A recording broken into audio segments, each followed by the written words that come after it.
اللہ ہمیں دکھ مصیبت پریشانی کیوں دیتا ہے، یہ جان کر آپ حیران رہ جائیں گے۔ جو مسلمان بہن بھائی پریشان ہیں ایک بار یہ واقعہ ضرور سنیں، اللہ کیا فرماتا ہے ضرور جان لیجئے۔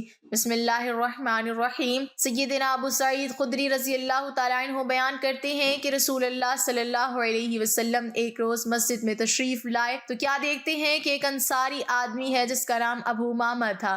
آپ صلی اللہ علیہ وسلم نے فرمایا، اے ابو امامہ کیا بات ہے کہ میں تمہیں مسجد میں دیکھ رہا ہوں اور نماز کا وقت بھی نہیں ہے؟ انہوں نے عرض کی، اے اللہ کے رسول، مجھے غموں اور قرضوں نے گھیر رکھا ہے۔ تو آپ صلی اللہ علیہ وسلم نے فرمایا، کیا میں تمہیں ایسے کلمات نہ سکھا دوں کہ جنہیں اگر تم پڑھو تو اللہ تعالیٰ تمہارے غم دور کر دے گا اور تمہارے قرض ادا کر دے گا؟ حضرت ابو امامہ کہتے ہیں کہ میں نے کہا، کیوں نہیں اے اللہ کے رسول؟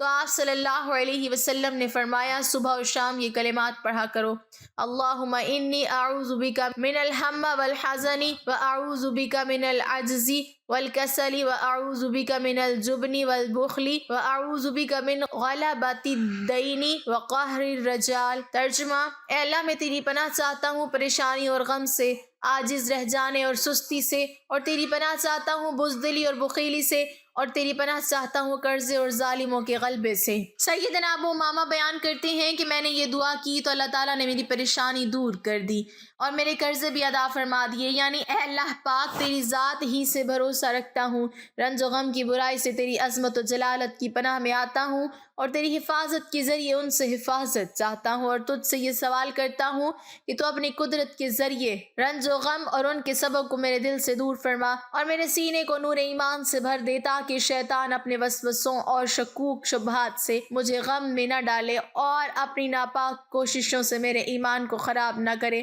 اور اے اللہ اس کے علاوہ ہر وہ چیز مانگتا ہوں جو تیرے فیصلے اور تقدیر سے راضی رہنے میں میری مدد کرے۔ نبی کریم صلی اللہ علیہ وسلم کے پیارے صحابہ اکرام رضی اللہ عنہم مسجدوں اور گھروں میں خلوت و تنہائی پسند کرتے تھے تاکہ وہ اپنے فرصت کے اوقات میں ذکر و اذکار کریں، دعائیں کریں اور اللہ کی مخلوقات میں غور و فکر کریں۔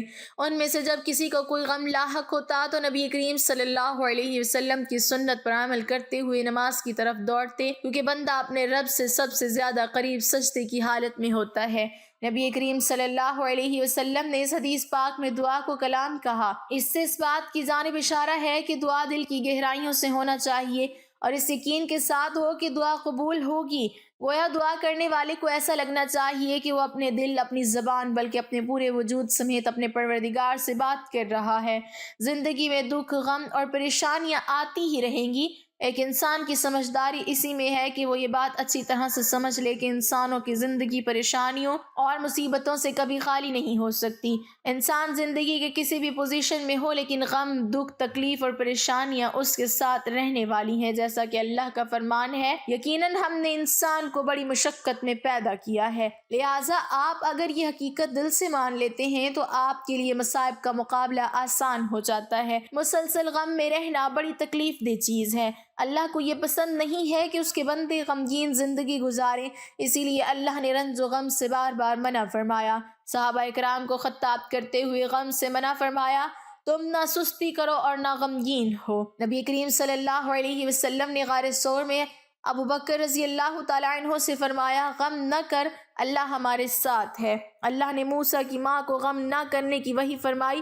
ہم نے موسیٰ علیہ السلام کی ماں کو وحی کی کہ اسے دودھ پلاتی رہ اور جب تجھے اس کی نسبت کوئی خوف معلوم ہو تو اسے دریا میں بہا دینا، اور کوئی ڈر، خوف یا رنج غم نہ کرنا، ہم یقیناً اسے تیری طرف لوٹانے والے ہیں اور اسے اپنے پیغمبروں میں بنانے والے ہیں۔ غمگین اور رنجیدہ رہنے سے شیطان اور آپ کے دشمن خوش ہوتے ہیں اور آپ سے محبت کرنے والے تکلیف محسوس کرتے ہیں۔ یہ غم بڑی بری چیز ہے، اسی لیے اللہ کے نبی صلی اللہ علیہ وسلم رنج و غم سے پناہ طلب کرتے تھے اور یہ دعا پڑھا کرتے تھے کہ اے اللہ میں تیری پناہ مانگتا ہوں غم و الم سے، عاجزی سے، سستی سے، بزدلی سے، بخل، قرض چڑھ جانے اور لوگوں کے غلبے سے، کیونکہ ایک انسان کا غمگین رہنا، رنجیدہ اور پریشان رہنا، یہ اس کے قوت عمل کو کام کرنے کی صلاحیت کو بہت زیادہ متاثر کرتا ہے، انسان کو مایوس کر دیتا ہے اور بسا اوقات انسان رنج و غم کی شدت سے خودکشی کر لیتا ہے۔ غم میں رہنے سے پریشانی کئی گنا بڑھ جاتی ہے۔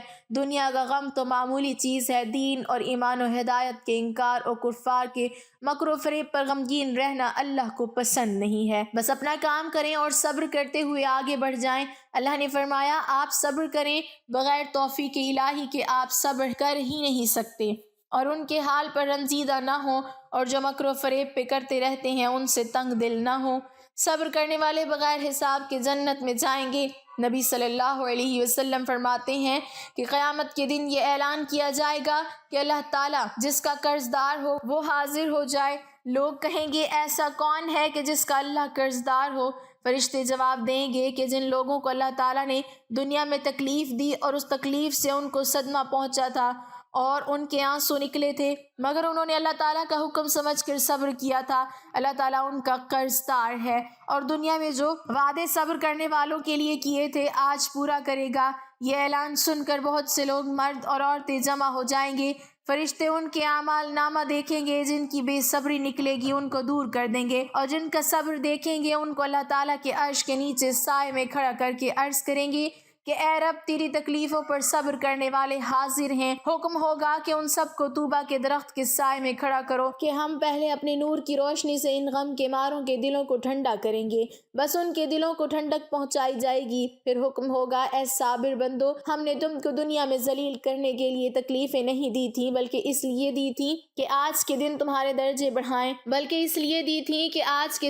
درجے بڑھائیں، بس آج ہم ان غموں اور تکلیفوں کے بدلے تمہارے گناہ معاف فرماتے ہیں اور تم کو دوزخ کے عذاب سے بری کرتے ہیں۔ تم نے دنیا میں صبر کر کے ہم کو خوش کیا تھا، آج ہم تم کو خوش کریں گے اور بے شمار نعمتیں دیں گے۔ پھر غریبوں سے فرمائے گا اے میرے غریب بندو، میں نے تم کو دنیا میں ذلیل کرنے کے لیے غریبی نہیں دی تھی، بلکہ تمہارا حساب تھوڑا کرنے کے لیے اور آج کے دن تمہارا رتبہ بڑھانے کے لیے غریبی کو پسند کیا تھا، اور آج تمہاری یہی عزت اور شان ہے کہ ہم نے تم کو بخش دیا، اور جن لوگوں نے دنیا میں تمہاری مدد اور خدمت کی تھی تم ان کو بھی بخشوا سکتے ہو۔ پھر اللہ ان بندوں سے فرمائے گا جنہوں نے اپنے بچوں کے مرنے پر صبر کیا تھا، تو اے صابر بندو، اگر ہم تمہارے بچوں کی موت لوح محفوظ میں نہ لکھتے اور تمہارے دلوں کو زخمی نہ کرتے تو آج تم کو یہ درجے نہ ملتے۔ صبر کرنے کی وجہ سے ہم تم سے خوش ہیں، اور اب تم اپنے بچوں کو ساتھ لے کر بغیر حساب کے جنت میں داخل ہو جاؤ۔ اب تم نہ کبھی مرو گے اور نہ کوئی غم اور تکلیف دیکھو گے۔ پھر اسی طرح اللہ تعالیٰ اندھے، لنگڑے، کوڑی، بیمار وغیرہ مصیبت کے ماروں سے فرمائے گا، اور سب غم زدہ لوگ مرد اور عورتیں اپنے اپنے رتبے کو دیکھ کر خوش ہوں گے۔ کوئی بادشاہ ہوگا، کوئی نواب جیسا ہوگا، کوئی امیر اور رئیس ہوگا۔ فرشتے ان کو براق یعنی جنتی گھوڑے پر سوار کرے گا اور بڑی عزت اور شان سے جنت کے دروازے پر لے جائے گا۔ جو لوگ اس قیامت کے میدان میں حساب دینے کے واسطے رکے کھڑے ہوں گے، وہ ان کی یہ عزت اور شان دیکھ کر کہیں گے کہ یہ لوگ نبی ہیں، یہ شہید ہیں۔ فرشتے جواب دیں گے یہ وہ لوگ ہیں جن کو دنیا میں تکلیفیں دی گئیں، مگر ان لوگوں نے اللہ تعالیٰ کا حکم سمجھ کر صبر کیا تھا اور ہر حالت میں اللہ تعالیٰ کے تابع دار رہے تھے۔ یہ جواب سن کر وہ لوگ بڑے افسوس سے کہیں گے کیا اچھا ہوتا کہ ہم بھی تابع داری کرتے اور دنیا میں تکلیفیں اٹھاتے، بلکہ ہماری کھال کینچیوں سے کاٹی جاتی کہ آج ہم کو بھی یہ عزت ملتی اور حساب دینے کی مصیبت سے چھوٹ جاتے۔ پھر فرشتے جنت کا دروازہ کھٹکھٹائیں گے۔ جنت کا بڑا فرشتہ رضوان پوچھے گا کون ہو؟ فرشتے کہیں گے صابر لوگ آئے ہیں، دروازہ کھول دو۔ وہ کہے گا کہ ابھی ترازو کھڑی نہیں کی گئی ہے اور نہ حساب کتاب کا دفتر کھلا ہے، پھر یہ لوگ حساب دینے سے پہلے کیسے آ گئے؟ فرشتے کہیں گے کہ صابر لوگوں سے حساب کتاب نہیں لیا جائے گا۔ بس رضوان جنت کا دروازہ کھول دے گا اور صادر لوگ بڑی عزت و شان کے ساتھ جنت میں داخل ہو جائیں گے۔ ناظرین دیکھو اللہ تعالیٰ کے نزدیک تمہاری کیسی عزت اور شان ہے، مگر آج کل ہماری یہ حالت ہے کہ جہاں کوئی تکلیف پہنچی تو ایسے پریشان ہوتے ہیں کہ اللہ تعالیٰ پر اعتراض کر دیتے ہیں، شکایت کرتے ہیں کہ ہم کو کس مصیبت میں پھنسا دیا، یہاں تک کہ نماز تک چھوڑ دیتے ہیں۔ جیسے ایک شخص بڑا نمازی پرہیزگار مشہور تھا، اس کی بھینس مر گئی۔ اس کے لڑکے نے خبر دی کہ بابا جس کی نماز پڑھا کرتا ہے اس نے ہماری بھینس بھی لے لی۔ کہنے لگا کہ اچھا اس نے بھینس تو لے ہی لی ہے، میں بھی اصلی ماں باپ کا ہوں گا تو اب ساری عمر نہ نماز پڑھوں گا۔ اور وضو کا پانی گرا کر وہ ظالم کہتا ہے کہ لے پڑھوا لے نماز، بھینس کے مارنے والے، بھلا دیکھو تو کچھ ٹھکانہ ہے اس جہالت کا کہ ذرا سی دیر میں ساری دینداری اور پرہیزگاری ختم کر دی اور خدا کا عذاب سر لے لیا۔ بس دکھ سکھ میں صابر و شکر رہو، اللہ اور اس کے رسول کے حکم پر مضبوطی سے چلتے رہو، پھر اللہ کا انعام و اکرام دیکھو۔ اللہ پاک ہمیں صبر و شکر کرنے والا بنائے اور ہمیں دین کی بہتر سمجھ نصیب فرمائے۔ آمین۔ ناظرین، کمنٹ باکس میں اللہ تعالیٰ کے 99 ناموں میں سے ایک نام ضرور ٹائپ کریں۔